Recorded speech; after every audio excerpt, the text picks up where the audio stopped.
Bismillahirrahmanirrahim. Assalamualaikum warahmatullahi wabarakatuh dan selamat sejahtera. Saya Dr. Johari Jalinas, pensyarah kanan di Jabatan Sains Biologi dan Bioteknologi, Fakulti Sains dan Teknologi Universiti Kebangsaan Malaysia, Bangi, ingin membincangkan topik mengenai sejarah pengurusan serangga perosak iaitu IPM di dunia bagi program mengenal serangga bersama Dr. Johari Jalinas. Apakah dimaksudkan dengan pengurusan serangga perosak? Pengurusan serangga perosak telah didefinisikan oleh Smith dan Renaud tahun 1966 menjelaskan bahawa sistem pengurusan serangga perosak iaitu IPM melibatkan pengurusan persekitaran dan populasi dinamik serangga dengan menggunakan pelbagai teknik dan kaedah yang sesuai bagi mengekalkan tahap populasi serangga tersebut kekal di bawah tahap yang boleh mengakibatkan kecederaan ekonomi.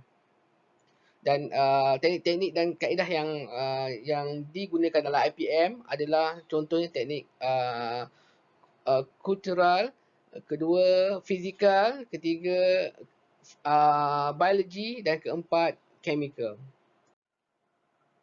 Sejarah pengurusan serangga perosak dunia telah bermula sejak tahun 2500 sebelum Masihi di mana orang Sumeria iaitu orang-orang Mesopotamia yang tinggal pada tahun 4100 sebelum Masihi hingga 1750 sebelum Masihi telah menggunakan sebatian sulfur untuk mengawal ataupun untuk membunuh serangga.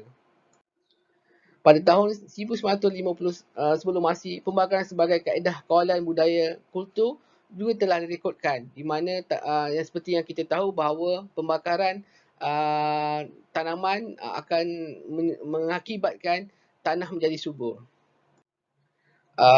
Dan pada tahun 1200 sebelum Masihi, masyarakat Cina telah menggunakan sebatian merkuri dan arsenik untuk mengawal kutu pada badan mereka.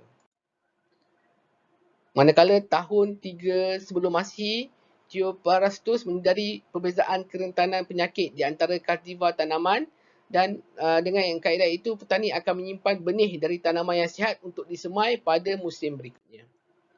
Pada tahun 500 Masihi, semua jenis kaedah kawalan yang umum seperti racun serangga, ketahanan tanaman terhadap penyakit dan serangan serangga, kawalan biologi dan budaya telah dikembangkan dan digunakan daripada satu tamadun ke tamadun yang lain. Pada tahun 1685 Masihi, penerangan pertama mengenai parasitisme serangga diterbitkan oleh Dr. British iaitu Martin Lister yang menyatakan bahawa Echinomenax wasps yang muncul dari ulat bulu adalah hasil telur oleh Echinomenax wasps betina dewasa. Ini adalah bagaimana kaedah spesies Echinomenidae memparasitkan larva sebagai host. So di mana yang Echinomenida wasps betina akan meletakkan telur pada caterpillar ataupun larva kumbang dan ia akan telur dia akan berkembang di dalam larva tersebut. Kemudian ini kita dapat lihat bila ovulating female wasps dia akan letak telur dan wasps larva akan berkembang di dalam larva host perumah. Kemudian dia akan emerge menjadi adult. Ini adalah contoh spesies Echinomenida. Okey, dan pada tahun 1752 Masihi, Linus telah menjelaskan setiap serangga mempunyai serangga pemangsa. Serangga pemangsa harus ditangkap dan digunakan untuk membunuh serangga perosak. So ini adalah salah satu teknik yang bagus iaitu menggunakan insect predators untuk membunuh serangga perosak. Dan tahun 1762, tanaman rintan dengan serangga perosak cultivar gandum tahan lalat spesies Hessian iaitu Myadiola destructor telah dikenal pasti. Dan tahun 1836, patogen serangga pertama dianggap sebagai agent kawalan biologi oleh Bassi. Mencadangkan cairan dari serangga yang mati akibat penyakit dapat dicampurkan dengan air dan disemburkan pada tanaman untuk membunuh serangga. Dan kajian ini telah dikembangkan oleh penyidik benda rahsia iaitu Eli Mechnikov, iaitu mengembangkan cara penghasilan kulat metabolism dan membuktikan bahawa potensinya kulat ataupun penyakit bawah serangga ini mampu membunuh serangga dan seterusnya dapat mengawal serangga perosak.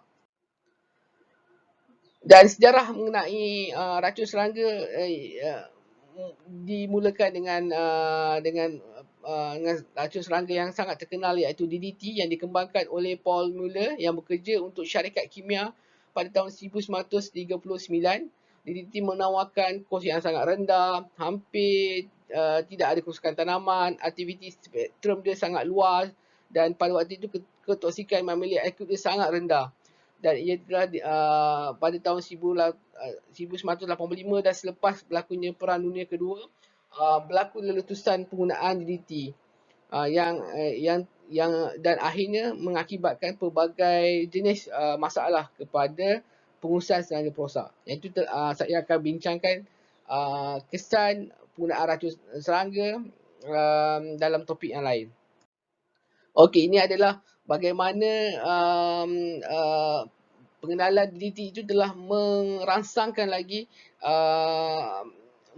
lagi ataupun telah menyebabkan lebih banyak jenis-jenis insektisida dikeluarkan untuk bagi menampung keperluan dalam industri pertanian yang sedang berkembang sejurus selepas tamatnya Perang Dunia yang Kedua. Iaitu kita dapat lihat perkembangan racun serangga bermula dengan jenis organochlorine dan diteruskan jenis organofosfat, karbamat dan sintetik parathyroid, di mana perkembangan ini sejajar dengan dengan penghasilan racun serangga yang lebih environmental friendly. Dan tahun 1962 penggunaan feromon telah dikenal pasti pada rama-rama gipsy bagi kaedah mengawal serangan rama-rama tersebut. Dan kaedah feromon trap ini juga telah pada waktu sekarang ini telah digunakan dalam pelbagai jenis kawalan serangga perosak. Tahun 1967 penggunaan teknik steral lelaki iaitu SIT telah diperkenalkan. SIT adalah sterile insect technique, iaitu teknik steral bagi male serangga male, dan ia dilepaskan di dalam populasi dan menyebabkan tiada berlakunya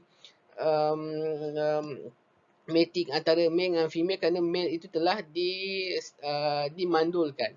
Dan tahun 1972 adalah penggunaan biocontrol control daripada insect patogen iaitu Bacillus thuringiensis telah digunakan secara meluas bagi mengawal serangga perosak dari jenis spesies Lepidoptera. Dan berikut adalah rujukan-rujukan mengenai sejarah-sejarah penting dalam perkembangan pengurusan serangga perosak. Saya ucapkan terima kasih kerana dapat meluangkan sedikit masa bagi kita berbincang mengenai sejarah pengurusan serangga perosak dan bagaimana perkembangan dia sehingga sekarang. Sekian, terima kasih.